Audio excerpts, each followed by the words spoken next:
I hope. I think we're live. Hi, it's David Ward from Musicians on the Record. This is the show where we bring you the musician's story, and we are live for a very special tribute. Today we are remembering Peter Tork of the Monkees, because he passed away just a few days ago. Huge influence on so many people, and one of the first guys that I thought of when thinking about Peter and the Monkees, who better, former editor-in-chief for Guitar Player magazine and guitarist extraordinaire for the punk rock tribute band of the Monkees called The Trouble with Monkees. Mike Molenda is on with us today. Welcome, Mike. Hey, David. How's it going? It's going great. Thank you for joining us today. I appreciate it. For those watching out live and or even in the replay, let us know where you're watching from in the world. I'm in Portland, Maine, in the MOTR Studios. We've got Bob. I don't think you can see Bob over there, but he's in his bed. Bob left. Bob left. Yeah, Bob left the building. And you are where today, Mike? I am in San Francisco Bay Area in the home abode with my two dogs, Rebel Girl and Agent Danger. So hopefully they won't join the interview. Fantastic. I love the power of the interweb. We can talk from coast to coast. I love it. So obviously, let's share some monkey memories. You got to meet Peter a couple of times. You got to interview him. Tell us about those experiences and what your relationship with him was like. Well, obviously a big deal because I was like the first generation Monkees TV show disciple, so to speak. So when it came on in '66, my mind was blown just like it was blown by the Beatles 2 years earlier on the Ed Sullivan Show. So I didn't really see any difference between the Beatles and the Monkees. A preteen mind, it's like, well, these are both awesome bands, and it must be real because it's on television, right? Exactly. As I grew up, obviously there was that thing where the Monkees were kind of looked down upon. And that actually happened kind of fast because I remember going to my local record store and trying to figure out whether I should buy the Monkees record if the clerk would look down on me or, whether I should buy, I don't know, what was the other, it was a kind of a psych, Blues Magoos. Maybe I should buy that album. Maybe they'll think better of me. And then growing up, I did run into Peter at NAMM shows when I tried to get to interview his blues band or get him interested in a guitar player interviewing his blues band, and he always was non-committal, nice but non-committal. I don't know what was going on in his head. He was suspicious of the Trouble with Monkees.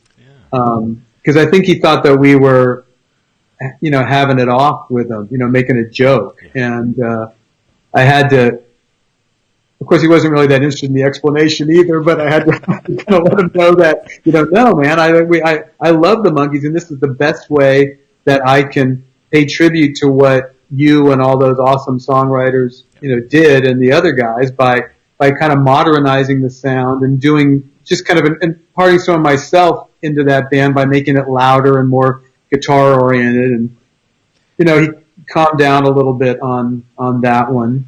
Did that click for him at some point? Did he actually get it of like, oh, we're paying tribute? Yeah, I think so. It's hard to say. That guy had so much going on in his head. Not that I knew him that well, but just from people that did know him that I've talked to. I'm also doing some social networking work for David Fishoff at Rock and Roll Fantasy Camp, and David actually managed the Monkees or tour managed them in the I think for their MTV tour, late '80s, something like that. Nice. So you just cull all this kind of information together, and there was a lot going on in that guy's brain, and I think he was protective and I guess maybe a little bit artistically paranoid too of how people would view him, especially the editor of Guitar Player magazine. I think that probably didn't do me too many favors when he probably thought right away, well, this guy's going to think I'm nothing, Right. Well, and they had a ton of criticism in their career, especially early on after everything came out, with the Wrecking Crew, so they make sense that they would be very protective, right? Yeah, but I mean, those days, session musicians played on everybody's record. It was kind of interesting how it became such a big deal back then that they used them. It's like, the coolest band, one of the coolest bands at that era, the Byrds, used session musicians. Right. I mean, come on. Sure. The Beach Boys. Yeah. Right. Hal Blaine and the Wrecking Crew were on the Beach Boys, those albums. So, yeah, it's amazing. It's a matter of doing things. And I mean, to carry that through to today where somebody wants to, look down their nose at them, it's like, really? How many records today are done by the actual musician who, that you see on YouTube or whatever? Exactly. We are sharing Monkee memories, paying tribute to Peter Tork today. We're live with former editor-in-chief of Guitar Player magazine, Mike Molenda, and the Trouble with Monkees guitarist. How did that come about, Mike? Remind folks of the inspiration of getting that Monkees tribute band together. I picked the name, I don't know why, and it wasn't necessarily locked to the Monkees, but we did play some Monkees songs. And we also played some original material and some other covers. And it was just playing clubs where we would do, I'm a Believer or Pleasant Valley Sunday or something like that. And just, it wouldn't matter whether somebody was 60 or 50 or 20. It just, people just, or over 21, I mean, just people went nuts, So it was kind of like, wow, I love the Monkees, and if this looks like it could be a way to get bookings, the business mind kind of comes in and goes, sure. Well, everybody loves these guys. Maybe we should just do complete Monkees stuff. Right. And so many great songs, right? I mean, what are some of your favorites that you've either put in the set list or that you just love listening to?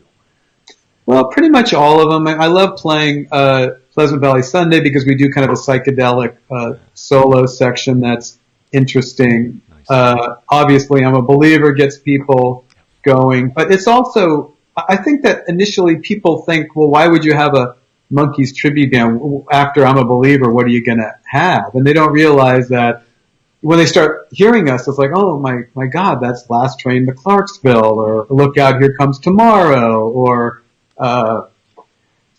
just on and on and on. And people go, oh man, there was a ton of hits. And it's like, yeah, there was a ton of hits. Yeah. This is, if you want good music from that era that has, sing-alongable, awesome, yes. Memory time going on, it's like that band's as good as, anybody probably. Exactly. And so many great songwriters, Carole King, Neil Diamond, so many. And then, you had the people, the folks in the session band, Tommy Tedesco playing guitar on all that stuff, Hal Blaine on drums. It's incredible music. Yeah. And even when the Monkees revolted and started doing their own playing and writing or co-writing in the Headquarters album era, yeah. Hal Blaine would probably slap me across the face if he heard me say this, and I'm not taking anything away from the Wrecking Crew, but I think from a pure fan enjoyment standard, those songs were still on the radio, they were still getting hits, and I think that people still enjoyed them, Even though obviously the Wrecking Crew is the Wrecking Crew, they were transcendent musicians, blah, blah, blah. But I think, a band becoming a band of four brothers or sisters or whatever you've got, working every day and knowing everybody's vibe, I think that's valuable as well. And the Monkees certainly had that. Yes. And they were burning to prove themselves too, which is another factor that I think works into like, let's do popular music. It's like, we got something to prove.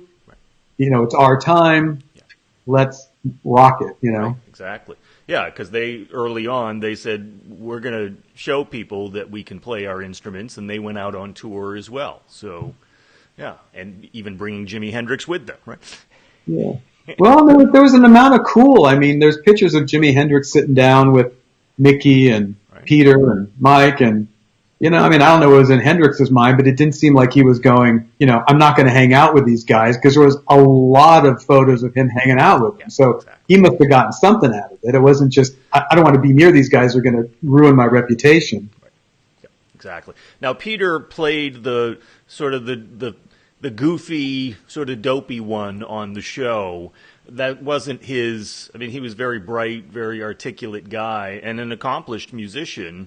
I mean, I've seen interviews with him being very surprised that when they got to the studio or after being hired, on the show, surprised that they weren't going into the studio to make the records, that the records had already been made. Yeah, I think a lot gets made of Mike being the one who kind of maybe was behind the break with Don Kirshner, the producer, and forcing, kind of getting the band to do their own music for the Headquarters record. But I think Peter was the first one to really, post a huff about that, because he did show up at the studio with his guitar and was shocked at that time that they didn't need him, sure. And did make, hey, I'm a musician, what the heck's going on here? Right. So he was the first guy, and especially with his banjo playing, he added a lot to the later tracks. Right. Yeah, can you imagine? That seems like that should have been in the contract. That, hey guys, this is going to be a TV band and not, we're already going to make the record. But there's millions of stories of record executives screwing over musicians. So, well, it was all in the '60s. It was like, I mean, I'm sure Screen Gems, the TV show, is locked down on those contracts. But as far as the musicians, it was like, yeah, hey, you're going to be this band of wacky guys, and you got a job, and you're going to be on TV. And I don't think they sat there and, well, read the fine print, because we really don't want you to get near an instrument. Right. Yeah, they might have been doing other stuff in the '60s. So, yeah. So you got to interview Peter finally and Mickey, both of them. Yes, when the Good Times record came out in 2016, I think. Yeah. What do you remember about that interview and sitting with them and some of their answers? Well, Mickey's always Mickey. He's very aware of his public persona, and it's always great to talk to him because he's always Mickey. Pete, I think the surprising thing for me was how much of a gearhead he was. I mean, he really was very particular about his instruments, loved his instruments. I mean, sometimes he didn't know every model number or something he had in his pedal board, but he really was, a gear collector, extremely curious about new technologies and things like that. And, I think one of the quotes he said, I think I put it on a little tribute I posted for him when the day after he died, was that he said, man, I can talk about guitar gear all day. That was he was extremely happy to be at that, finally, extremely happy to be talking to a guitar player about playing guitar. Right. So he sounds like an accomplished guitar player as well. I mean, on the show, he played bass and keyboards and banjos. What did he have for guitars? Well, he had Strats, and he had a couple of things that were made for him specially. Having kind of a senior moment to remember exactly. I probably should have pulled the interview. Okay. I had it in front of me. But he was like a parts player. I mean, I wouldn't say he was like someone like a Steve Vai or a Joe Satriani or even an Eric Clapton, but he, as a songwriter, and I think this is important for all instrumentalists, it's not just about how much technique you have on your particular instrument. It's about, can you perform something that people are going to love, and can you perform something in the context of a song, which is what people listen to. Right. They're not going to listen to you going dink dink da da da da da all day. Right. But he was very good at coming up with parts that would move a song forward. What's the vibe of the song? What do I play here? And I mean, I love that. I've always kind of been that guy, even when I was the editor guitar player. Sometimes the staff would go, "Why are you here, dude?" It's like, you're into all this pop stuff, but it's like, well, no, I'm into songs and how guitars inform songs, right. And that can be shred or weirdo psychedelic stuff, or it doesn't really matter, but it's all about songs. So there we are, back to the Monkees and Peter. It's like that guy knew how to put a part in the song. Right. exactly. Did you ever get to ask him about, I mean, Peter certainly didn't sing more of the well-known monkey songs, but Auntie Griselda was that, when I first heard that, I was like, wow, what is that? Did you ever talk to him about that kind of stuff? Well, I don't think I don't, in the Monkees, it was kind of, once again, I don't know if there was a huff there or whatever, but yeah, obviously Mickey was the guy and Davy was the guy and even Mike was the guy. And then Peter was almost like the Ringo. It's like, here's your song a year to sing or something. Yeah. And I think that on stage in the later years, I don't want to say he made a joke out of Auntie Griselda, but it was almost like he put on a bit of a show with it. So it's hard from the outside to go, did he enjoy his voice? Did he enjoy his voice as an added character to the monkey canon? Or was he paranoid about it because he's got Mickey and Davy and Mike, kind of standing ahead of him? I'm not sure. And he never really mentioned it per se. But it was interesting how, if you look at YouTube videos of Auntie Griselda, he's kind of acting it out. More than just standing there. Like Mickey will stand there and sing it. Not that he won't deliver a performance that an audience would love, but Peter was more like, do little dance moves and stuff. It was an interesting way to approach it. Right, absolutely. And did you get to see them live? Oh, yeah. Yeah. Tell me about your experience. Not in the 60s, because my parents would never have allowed me to go out to see that stuff, but definitely, the 87, the MTV tours, the late 90s tours, and the big, I don't know if they call it the 50th anniversary tour, where Davy had passed. Yes. But Mike and Peter and Mickey were performing. Right. And I saw them in 87 as well. They were fantastic. It was without Mike at that point. He was not, joining them at that point. But there seemed like there was something coming up as well. Maybe it was the 50th, where it was just going to be Mike and Mickey? Or was Peter going to be... They're still performing. Yeah. I think, here's the thing, too, where you kind of don't know what's going on. But I think when Mike and Mickey came out, and then they had to put their tour on hold because Mike had that little heart incident, which he's recovering from, and now I hear the dates are being rescheduled. But the fact that Peter wasn't involved in that, and it was kind of like, well, Peter's doing other things. Well, then you kind of realize that Peter was sick. Right. And that was that. And,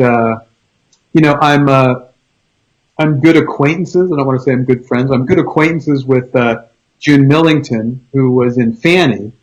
And she was friends with Peter, and Peter would record at her, she's got a school to mentoring, young musicians at her little farm in Massachusetts. And, she had said that Peter came out and wanted to record some stuff, and this is in September of 2018. And, it was a little weak to get out of the car, so she kind of walked out there with some coffee, and they sat there talking for a while. And then he felt good enough to come into the studio, and they did some tracks, and she did post a picture that she took where he looks fine. Maybe he's sitting in a chair. And then she said he played some beautiful piano before he left, and that he was going to come back and do more stuff, but he just got too sick at that point. I thought that was a very poignant moment where you start to go, he was ill. But I love the fact that even ill, he wanted to create and create in the studio, not just sit and strum around by his, couch. He wanted to get out there and do stuff. Right. And, if you go to Peter's website, one of his wishes was that if you wanted to donate in his memory, that he did put, June Millington's school as a place to donate to, which I thought was really awesome. That is great. Excellent. We'll definitely look that up and put that out there. Definitely check that out. Yeah, so it's sad. One of our musical icons is gone. Peter Tork, obviously Davy passed some years ago, and I imagine there's going to be a lot of tributes on the Mike and Mickey tour when that comes about, whenever Mike is feeling well enough. And obviously, understandably, they're grieving and going to be quite private about all of this for a while. So yeah, there was a lot of you never know. You got to take what you read with a grain of salt. But there was a lot of infighting from time to time about, the Band of Brothers and all that kind of stuff, and having a family and having little fights and all that. So, but I'm sure when it gets down, that's all, hopefully all forgotten, all forgiven when somebody passes. Yeah, I mean, this is, they hit the zeitgeist somehow, and they made history together, that their legacy is all tied together. So it's pretty amazing. Well, even I think it's so great that you called and wanted to talk about this, because I think, weren't you surprised at how the internet blew up about this? Yeah. I mean, it was nuts. I mean, it just everybody, and it was just nuts. I didn't expect it. I mean, you kind of maybe expected it with Davy, and I don't even know. I can't even. Can you remember? Was it that? I don't know if the internet blew up as much about. Well, maybe because he was the first monkey to go, but it was really surprising how many people that you wouldn't expect to, want to give a salute to Peter. Right, exactly. Yeah, and both of them, both the loss of Davy and Peter, were quite surprising. I mean, it wasn't in the news before that Peter was sick or Davy was sick. I think it was very sudden with Davy, and then I saw my phone, got a email or text from Rolling Stone or whatever, Peter Tork is dead, and I'm like, oh my God. And I think people have such a like you as a kid, like me as a kid, when we first connected with the Monkees, it's a pretty deep attachment and connection to way early days. So we have these ongoing relationships with them. Sure, and you're trying, especially anybody who was shattered by the Beatles on Ed Sullivan, and people who are a little bit older than me could get into bands. I really couldn't. So my experience with music, and leading into the Summer of Love and all that in San Francisco where I lived at the time, I could only deal with it with television and records. So it became, almost, burned into your brain, because I didn't have the option to go out and see him. I didn't have the option at 10 or 11 years old to start a band, or at least I didn't think so, because my parents were like, yeah, really? You want to play guitar? Here's the 90-year-old Swedish guitar teacher down the street who's going to teach me how to play Old Lang Syne. Right, But, exactly. Yeah. There was no thought of, being able to follow through that. So I lived that vicariously. Yeah, I mean, when I first saw them coming across my TV screen, I was just immediately hooked. I was about 4 or 5, and I had no idea. I was so young, I had no idea they were reruns at that point, because it was done. But I immediately thought, oh, this is something, I'd watched like Cops and Robbers TV shows and stuff, but this was something different. It was fun, it was music, right? It immediately hooked me, So we are grateful for Peter Tork. We are grateful for the Monkees' music. We are paying tribute to Peter today. We have former editor-in-chief of Guitar Player magazine, Mike Molenda, with us, guitarist for The Trouble with Monkees. Mike, tell us about what's going on with you as we start to wrap up, and where folks can see The Trouble with Monkees tribute band. Well, we have a website, thetroubledmonkees.com. At this point, I think we're probably the only active Monkees tribute in California. We do go between Northern California and Southern California. We don't really get too much outside of that. We are playing this Saturday, March 2nd at 19 Broadway in Fairfax. They asked us to kind of do a celebration of Peter's music. And the cool thing about that is when Peter lived in Marin County, he actually played at that club. Oh, cool. So that's going to be kind of fun to step on the same stage that he stepped on years ago and celebrate him with the Monkees music. Yeah, absolutely. Very cool. Paying some special tribute to Peter Tork. Mike Molenda, thank you so much for being on the show today. Really appreciate it, and all that you're doing to pay tribute to Peter and the Monkees as well. I'm going to keep doing that. Absolutely. And thanks so much for calling and recognizing our shared adoration of that band. Absolutely. I mean, they were the first ones that connected me to music, so I'm forever grateful to them. So appreciate it. Thank you, Mike. We'll talk to you again soon. Okay. Take care now. Thanks. Okay.